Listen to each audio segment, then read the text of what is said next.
Hello, it's Toaster Party, and today I'm going to be talking about the October 2022 Magic the Gathering ban list changes.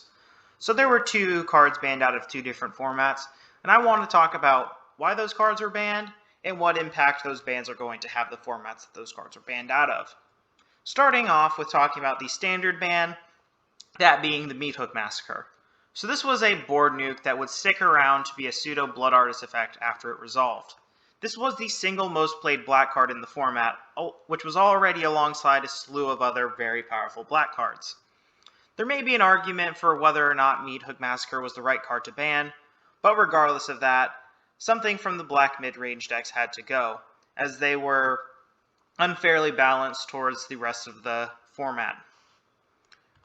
Let's talk now about the modern card to be banned, that being Yorion the Sky Nomad.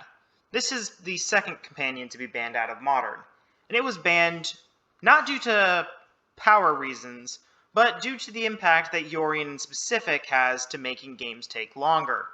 That being due to the amount of shuffling and searching that happens in Modern due to playing an 80-card deck. This is made all the worse due to it being in one of the most popular and powerful Modern decks, the Omnath Money Piles. The blinking also adds to the amount of time that this card would end up consuming, because you then have to resolve all of the triggers from blinking cards back into existence, and if you blink your Yorion, that makes the game take even longer.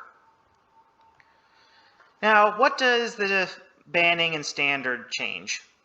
While the black mid-range decks are still going to be the undisputed top of the metagame, as they still have a massive slew of incredibly powerful cards, like Shieldred the Apocalypse, Liliana of the Veil, Sorin the Mirthless, Graveyard Trespasser, Invoke Despair, Tenacious Underdog, to name just a few.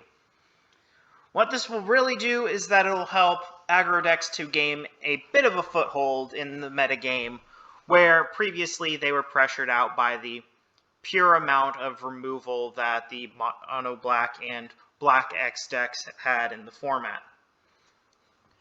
As for what this ban list changes for the modern format, the mid-range matchups for the Omnath Piles gets a bit worse, but the combo matchups for Omnath Piles will get considerably better. Overall, though, I think that this change might actually make the Omnath Piles better than it was before with Yorion. The main reason that it was running Yorion before was that it gave it an edge against the other Omnath decks, and all of those Omnath decks just ended up running Yorion just to make sure that they could beat, the mirror match. Without having to worry about Yorion, though, it has a lot easier access to cards that help it beat its worst matchups, that being the combo decks. It already is very favored in a lot of mid-range matchups, and being able to beat the decks that actually had a fair shot at it in much better percentages, I think will actually just make this deck the best deck of the format.